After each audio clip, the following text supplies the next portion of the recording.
السلام علیکم ناظرین، کیا ملک کی سب سے بڑی سماجی تنظیموں میں شمار ہونے والی تنظیم RSS کو بھی دیگر اداروں کی طرح رجسٹریشن اور حکومتی نگرانی کے دائرے میں آنا چاہیے؟ کرناٹک کے وزیر داخلہ پریانک کھڑگے کے ایک خط نے اسی سوال کو لے کر ایک نئی سیاسی اور قانونی بحث چھیڑ دی ہے۔ آخر معاملہ کیا ہے، آئیے جانتے ہیں۔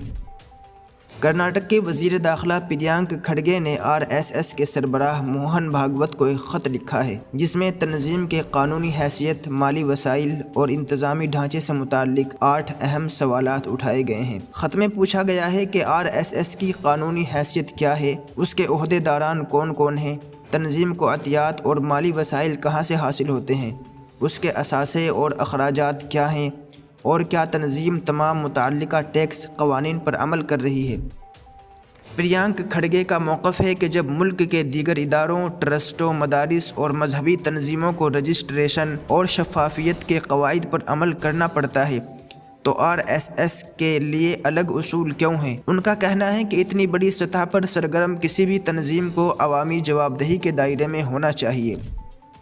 دوسری جانب RSS کے سربراہ موہن بھاگوت نے اس مطالبے کو مسترد کرتے ہوئے کہا ہے کہ RSS کو رجسٹریشن کی ضرورت نہیں، کیونکہ یہ تنظیم حکومت سے کوئی مالی امداد حاصل نہیں کرتی اور برطانوی دور سے مسلسل کام کر رہی ہے۔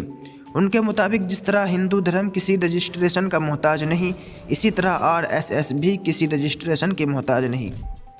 اس تنازع پہ ایک اور سوال بھی سامنے آتا ہے۔ پریانک کھڑگے نے پوچھا ہے کہ جب RSS کے عہدیداران کسی سرکاری عہدے پر فائز نہیں تو پھر تنظیم کے سربراہوں کو سرکاری سیکیورٹی کیوں فراہم کی جاتی ہے جس پر عوامی خزانے سے اخراجات کیے جاتے ہیں؟ پریانک کھڑگے نے خبردار کیا ہے کہ کرناٹک میں RSS کے سرگرمیوں کے تسلسل کے لیے تنظیم کو رجسٹریشن اور حکومتی ضوابط اور قانون کی پابندی کرنی ہوگی۔